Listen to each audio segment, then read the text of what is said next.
Hi there and welcome back to Valley por Vida. Well, as promised, we've got your trivia time answer ready to go. Now, before the break, we asked you to identify which one of these movies actor Liam Neeson did not star in, and the answer is Urban Cowboy. While this film is indeed a classic, it unfortunately does not star our beloved Neeson, but all others were films of his, and well, hey, now you know. What's really cool about Liam is that he cares about the films, about all his films with great detail. He also cares about his family, his friends, coworkers, and the environment in general. And if you're one to care about our green earth as well, then you may be a supporter of recycling. Well, most likely, we've all heard about, the importance of reducing, reusing, and recycling. So we decided to dive in a little bit deeper with the local recycling center to learn all about what we can do to care for our environment too.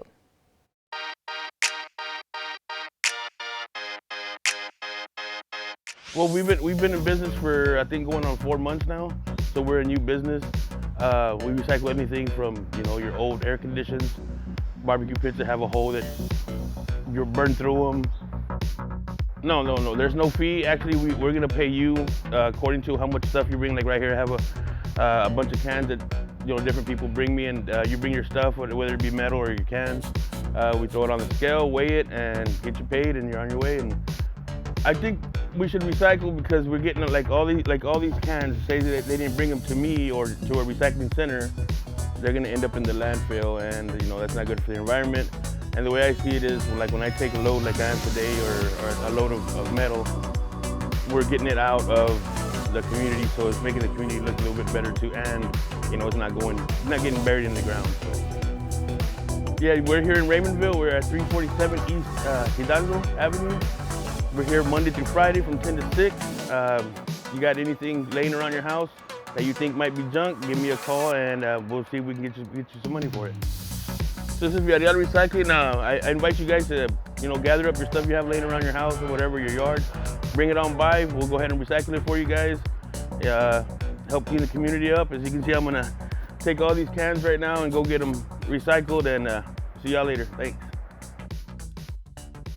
Now, according to RoadrunnerWM.com, there are some interesting things about recycling that maybe you never knew about. So we're going to go ahead and take a look at what the site has to say in today's Fun Facts segment.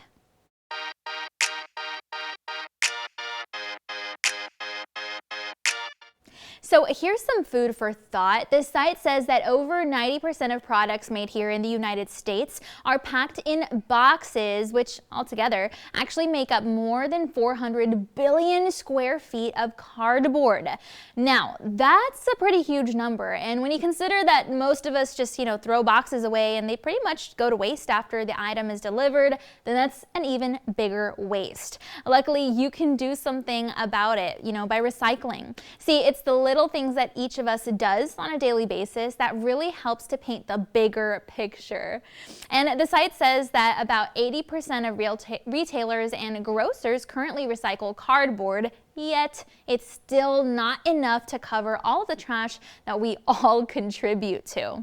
80% is still a big number though, so it kind of makes you wonder, what if we all did just a little bit or just a little bit more to try and kick it up just a notch to 90% or even 100?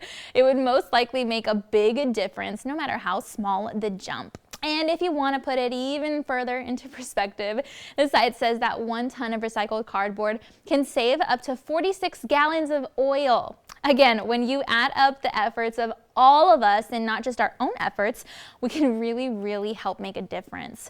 The site also says that almost half of all of the food here in the United States unfortunately goes to waste. And that's about 3,000 pounds per second.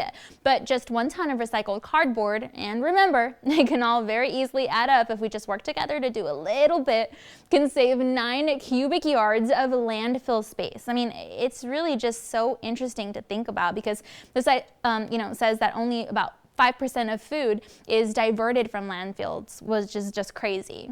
And lastly, the site says that food scraps make up about 12% of municipal solid waste here in the U.S. And again, that's not including cardboard, clothing, paper, or other items. So even just trying to be a little bit more mindful with your food waste can definitely help our planet out in a big way. We hope you can keep this info in mind the next time that you walk to your trash can. I know it can be, hard to do, and it's a lot to take in, and I'm just going to try to do a little bit and know that that will definitely take us somewhere, and maybe you can do the same. Especially now that, a lot of us are working from home, it can be a bit easier to be more conscious since our workplaces may or may not make recycling convenient. And with the summer rapidly approaching, we can try to be more careful when we head on out to South Padre Island too.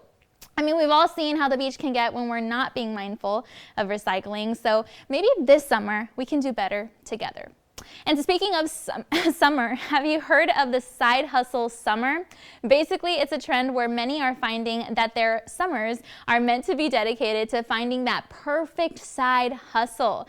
It can be any part, time, passion, and we actually had the chance to speak with a highly successful CEO for some tips on how we can get started. I am the founder and CEO of It's a 10 Hair Care, and today we're going to talk about 5 quick tips on starting a new business.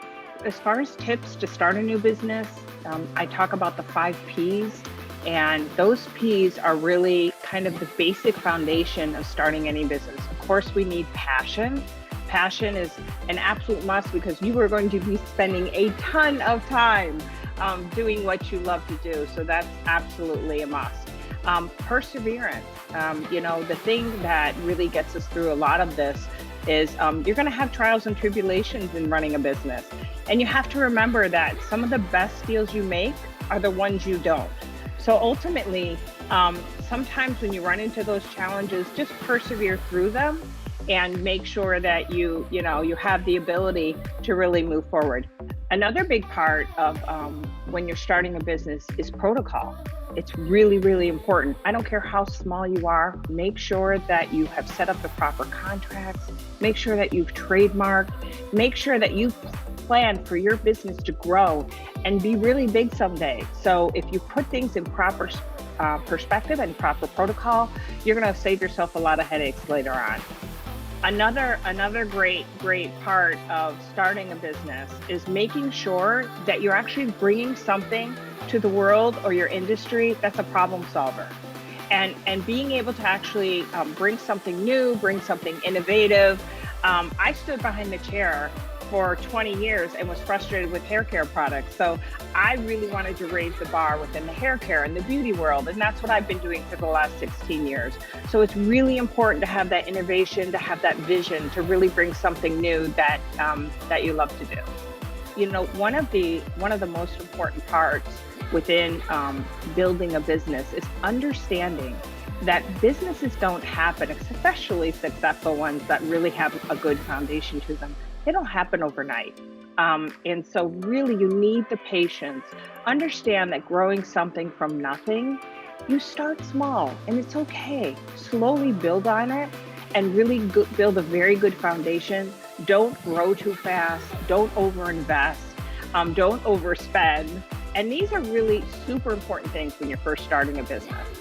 So these particular 5 tips really were a big part of how I grew my business from nothing.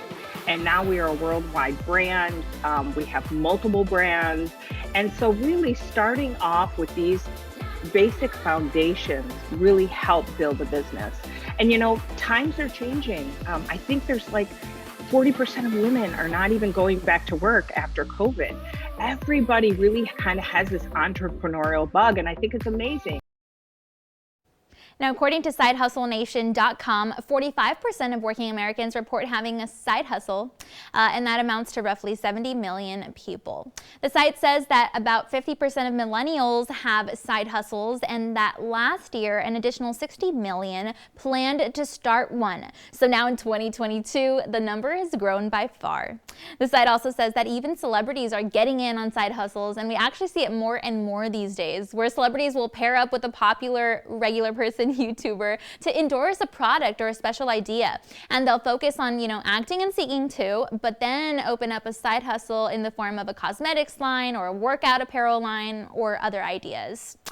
All right, well, that's all we've got for now. Thanks again so much for joining us today, and be sure to tune in again next time because we'll have a lot more in store for you. But for now, don't forget to follow our team on social media for exclusive behind-the-scenes sneak peeks at what we're filming for the show, and of course for your chance at your comment or even your question to be featured on air. And of course, you can always visit valleycentral.com to rewatch some of today's favorite segments. We've got all that and so much more next time on Valley Pura Vida. We'll see you then.